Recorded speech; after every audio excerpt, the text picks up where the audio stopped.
are in Tamil Nadu, so I must say Vanakkam.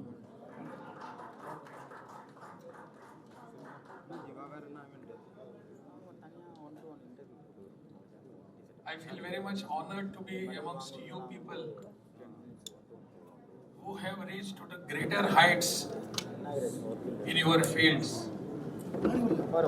And I am a small person who doesn't understand, who even struggles how to pronounce ophthalmology.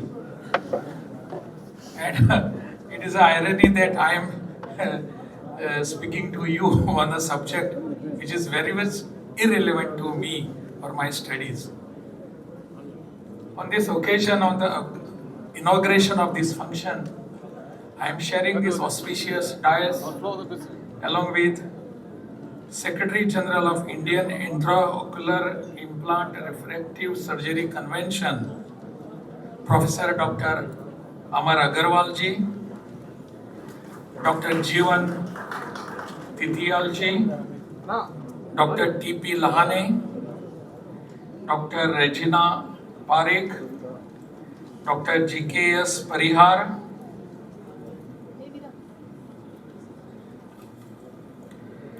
Dr. Gaurag Luthra, Dr. Namrata Sharma, Dr. Rohit Om Prakash, Dr. Mohan Rajan, Dr. Ritika Sachdev, all other dignitaries in the audience, my dear friends from abroad, from different countries and different parts of our country, Namaskaram, Vanakkam and Swagatam.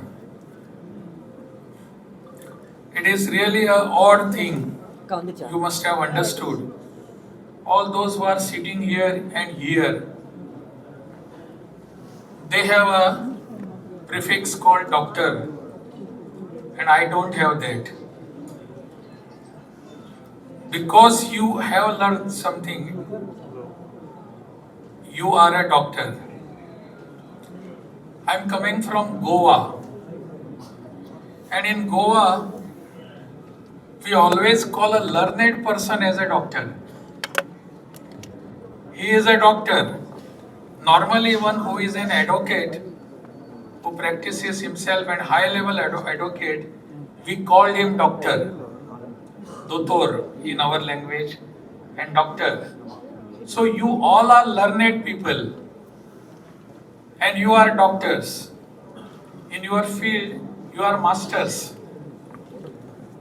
And before you, a person who doesn't understand, as I said, even how to write ophthalmology, or even for that matter, other terms in medical terms, medical therapy or education, he is trying to give you a lecture.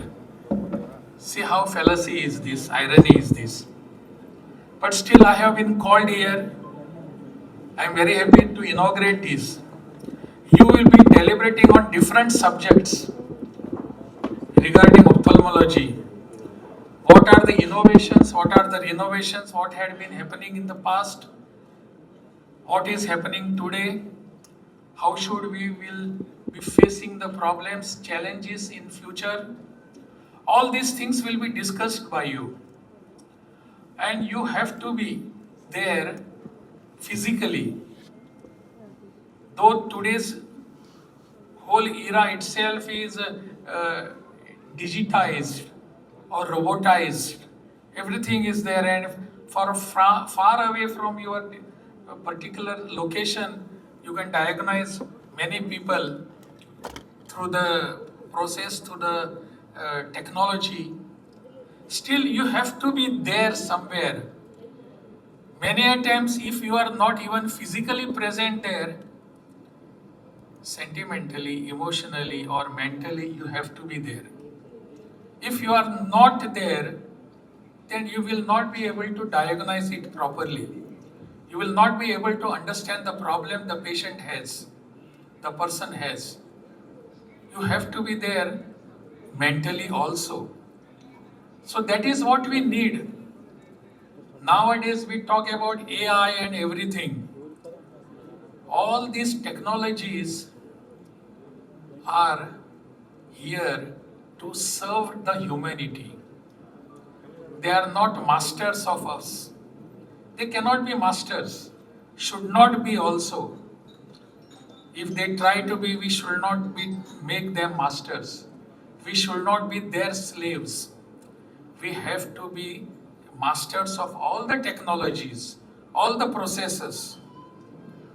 Just now, Dr. Agarwal was showing me how the retina therapy, where the transplant of an eye is required by a process of simple pinhole, of course, and that is something else is to be needed to be done. But because of you don't require a transplant, that is what he was trying to tell me. If that revolution comes to this, your particular field of medicine, I think that will be a great help to mankind. That is what exactly we want. Everything that is being done is in the interest of the mankind, in the interest of the humanity. Why are we here? Just to not make, see, please don't misunderstand me, but we are not here to make money.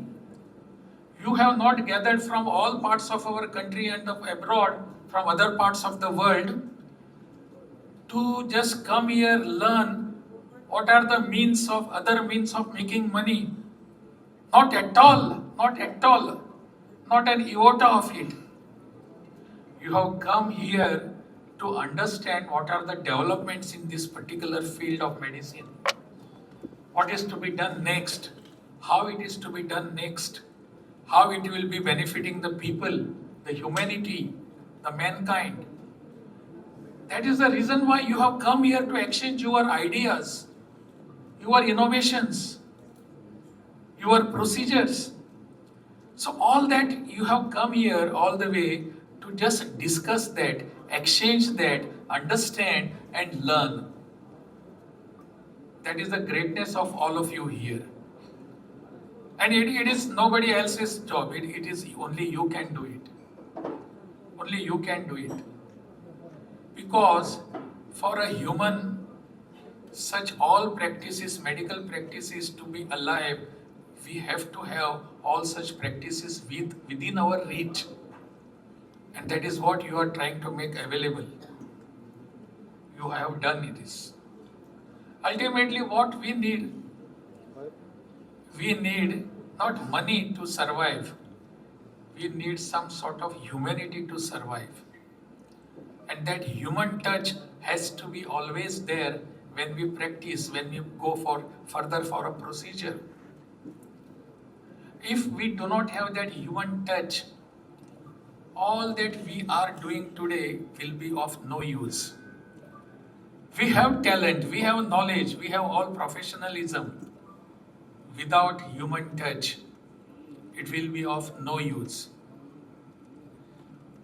I was governor prior to be here. I was governor in Himachal Pradesh. After that, I became as a governor to Bihar in our state, then to Kerala, and now here. But my first assignment was in Himachal Pradesh. I was just moving for a function from Shimla to, there is a place called Solan in Himachal Pradesh. And for a function, I was traveling along with my people, along with my ADC and all those. It was about 2 or 3 hours drive from Shimla. And as we were traveling, we got bored also. Though Shimla and Himachal Pradesh is a very scenic and beautiful region, all the hills, all the snowfall and everything is there. But still after some time you get bored of all such things. So we were traveling. Suddenly my ADC asked me one question. He asked me, "Sir, shall I ask you one question?" I said, "Yes, boliye, पूछिए मुझे, ask me, whatever," because I wanted some change in the atmosphere. So he asked me one question. The question was very simple. "Sir, how to be a good politician?" I was taken aback. I am not a politician. You must have remembered that in my earlier assignment and earlier stints, I was a politician, no doubt about it, from Goa. I was a politician, but I left everything. But he suddenly asked me, sir, how to be a good politician? I had that instinct of being a politician of my earlier stages, so I could recover myself. Politicians have that ability. In any situation, they recover immediately. So I had that inheritance.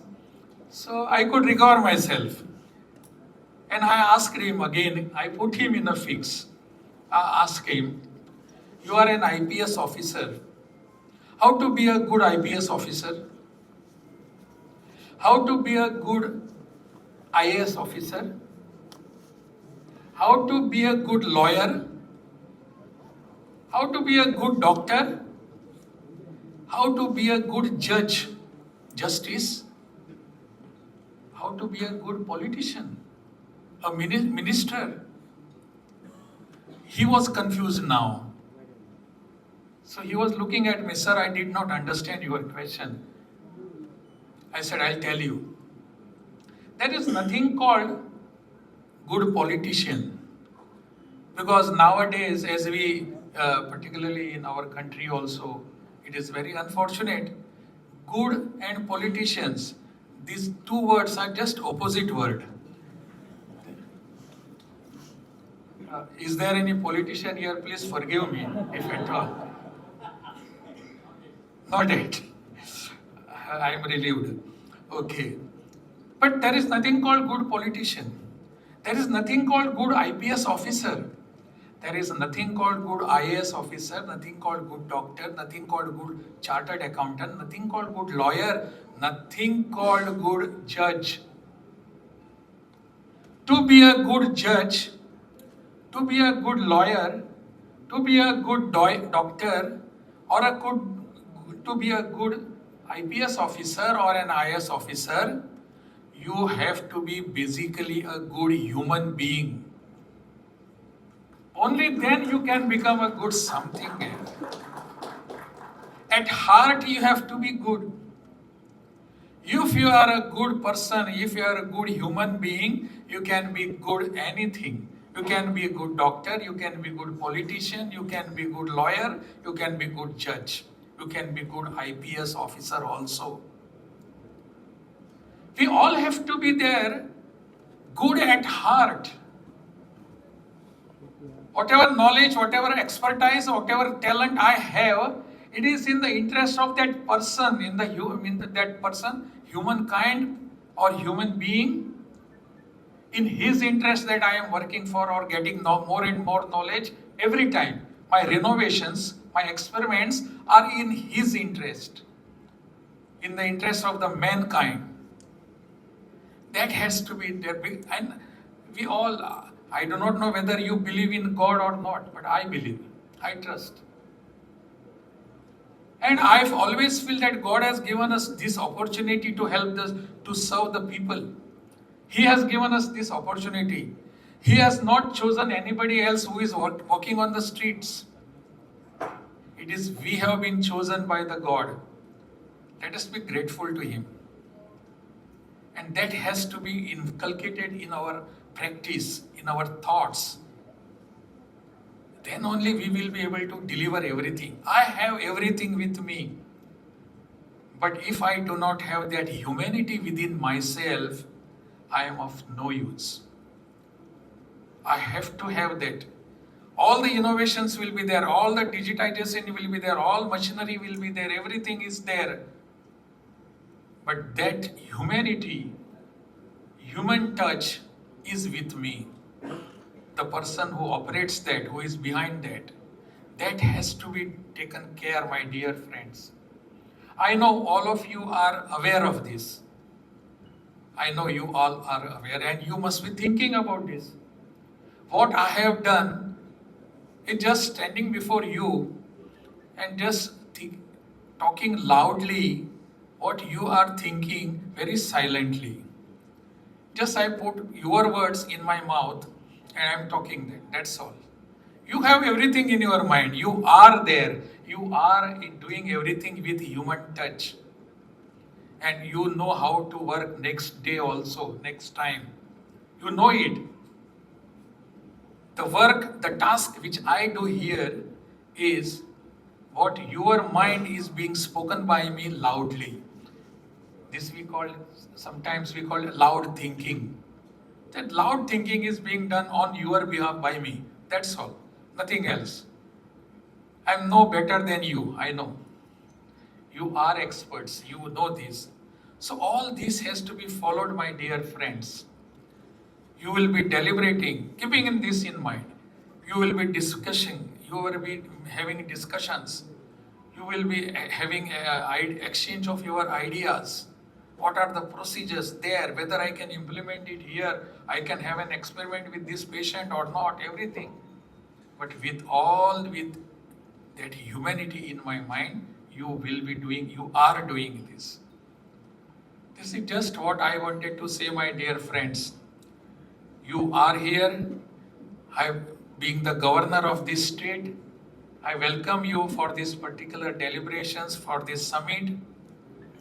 If my organizers, they have taken every care that you are not put into unwanted situation. You are being given all the things, facilities which are needed to be given. If at all there are some lacunae, if at all there are some thing is missing, I am responsible for that, not these management people. Being governor, I take that responsibility. You can directly tell me, yes sir, this is missing, you have to do it. I will be very happily doing it for you. All the best for this particular conference summit. See you sometime again. Dhanyavad, Nandri, Namaskar.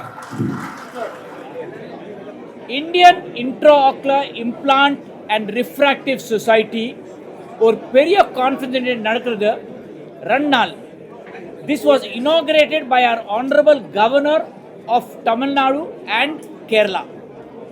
இந்த கான்ஃபரன்ஸ்லே 4,000 delegates register ஆனது from all over the country. நம்ம கிட்ட doctors இருக்கு from Kashmir to Kanyakumari. அப்புறம் international Argentina, USA, Canada எல்லா பேர்லேருந்து doctors இங்கே வருது. நம்ம இங்கே என்ன டீச் பண்ணுறது? லேட்டஸ்ட் டெக்னிக்ஸ் பொறை பற்றி, கேட்ராக்ட் பற்றி பண்ணுறது. Second, latest techniques of laser treatment. கிட்ட பவர் இருக்குது, பவர் -10 நம்ம 0 பண்ணலாம். பட் மோஸ்ட் இம்பார்ட்டண்ட், இப்போ நம்மக்கிட்ட புது டெக்னிக், அதுக்காக நான் சொல்கிறேன் அதை பற்றி. இதை நம்ம சொல்கிறது பின் ஹோல் சர்ஜரி ஆர் பின் ஹோல் பியூப்ளோபிளாஸ்டி. இதில் என்ன அட்வான்டேஜ் இருக்குது? யார்கிட்ட கண்தானம் ஐ டிரான்ஸ்பிளான்டேஷன் பண்ணோம், somebody is totally blind because of corneal disease, நம்ம பின் ஹோல் மாதிரி பண்ணிட்டு immediately பேஷண்ட்க்கு தெரியுது. In the country and world, patients are waiting with keratoconus. இதை ஃப்ரண்ட் விண்டோ எப்படி இருக்குது? நம்ம கோனிக்கல் மாதிரி இருக்குது. இதை எல்லா பேஷண்ட்க்கும் டிரான்ஸ்பிளான்ட் பண்ணோம். குழந்தைக்கு அடிபட்டுச்சு, கட் இருக்குது, கார்னியலே டிரான்ஸ்பிளான்ட் பண்ணோம். All these people, we can avoid transplantation by doing pinhole surgery. இதை சொல்கிறது PPP or pinhole pupilloplasty. நம்ம பக்கத்தில் எங்கே இருக்குது? Doctor professor president TTL, President of the IIRSI. And here left to me, I have Dr. George Baiko from Canada. Also, all the people behind you can see here are the leading eye doctors from India and abroad of the Implant Society. The doctors alla inge vandunadu to teach people various techniques and how to improve. நம்ம பாருங்க, வேர்ல்டுல 2 to 6 crore blind இருக்கு, கண் தானம் வேணும். Every year this number will increase every year, 2 to 6 crore. Otherwise 20 million to 60 million are waiting for donor corneas. Think பண்ணுங்க, you cannot get that number. And if you can get a better treatment, that is what we are trying to educate all. I like to thank everyone from the media for this. Thank you, sir. Okay? Thank you, sir. Keratoconus.